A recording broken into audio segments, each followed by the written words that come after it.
It's very, very difficult to lay out a description of the world without that description being informed by some value structure.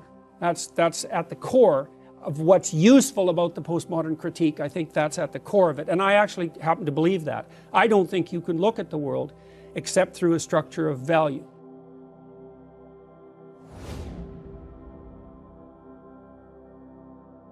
Cutting was a psychological epidemic. Bulimia was a psychological epidemic. Anorexia was a psychological epidemic. The satanic daycare ritual abuse accusations that came out in the 1980s, that was a psychological epidemic.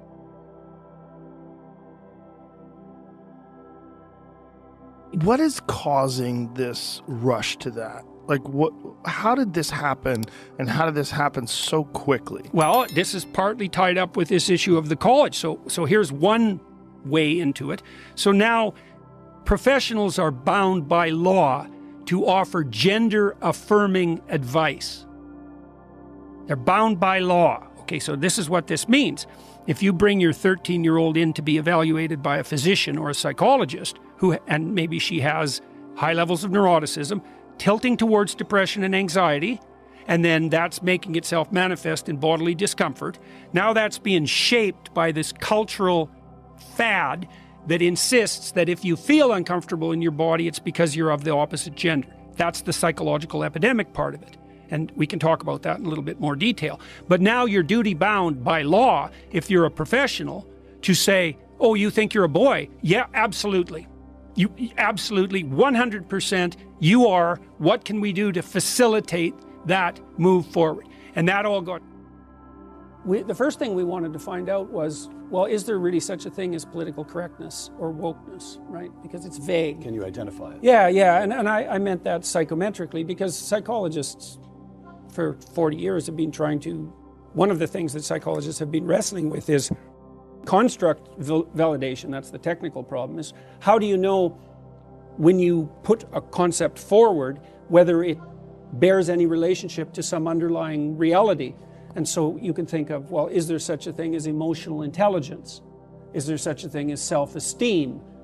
Is there such a thing as political correctness?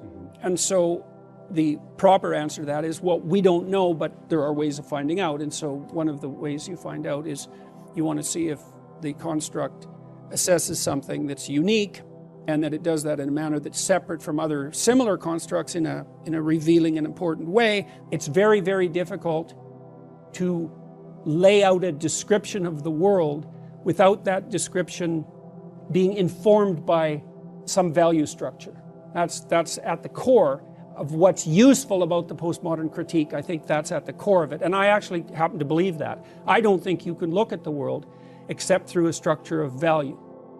What would you call what? Pushed into the law under the guise of the elimination of conversion therapy.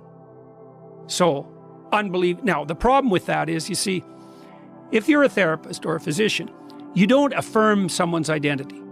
That's not your job. And your job is not to deny their identity either.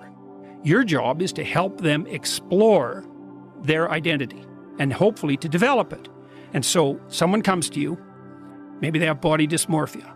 And so maybe they're anorexic, that's a form of body dysmorphia.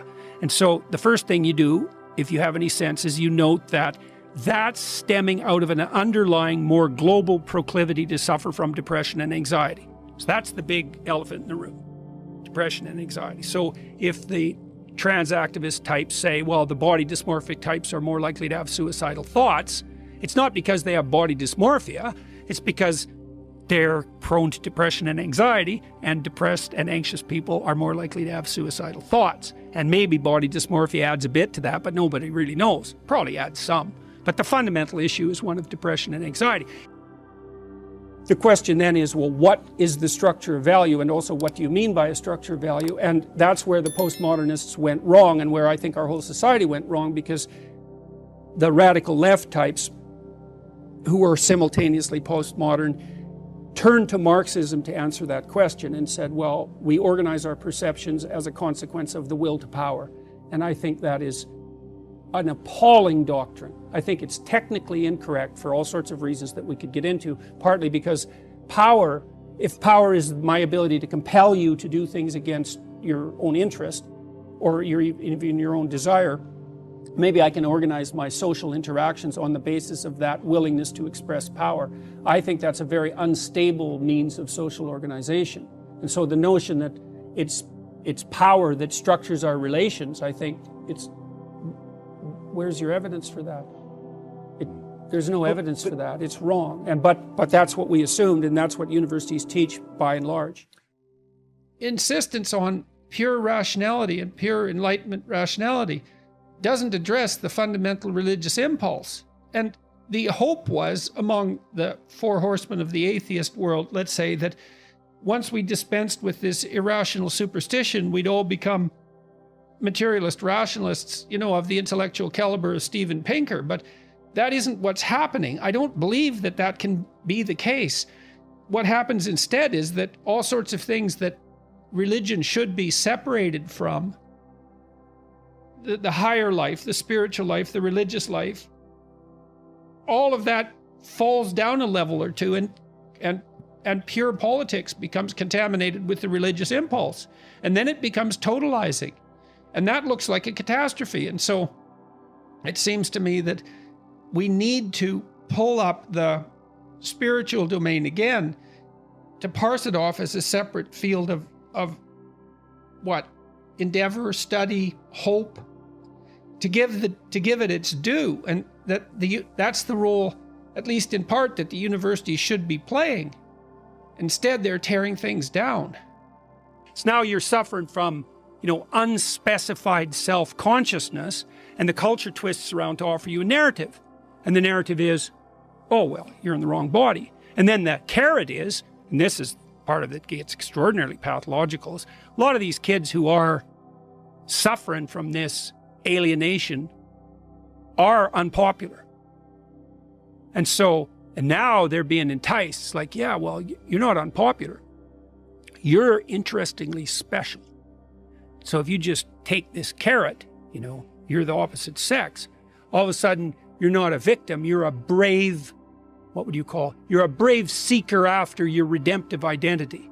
And now you can be elevated and you can be treated specially. And my God, if you're an unpopular teenager, how could anything be possibly more attractive than that? And then you also think, well, why are teenagers gullible in that way? Why do they go along with the crowd? And the answer to that is, that's what you're supposed to do when you're a teenager. That's your job, right? Because first of all, you're with your parents and you're not yet a fully fledged individual. So what you have to do is you have to become part of the group. And if you're not part of the group, well, maybe you're a stellar, creative genius and you're exceptional in that manner, but more likely you're just a loser who couldn't fit in. And that sucks. That's for sure.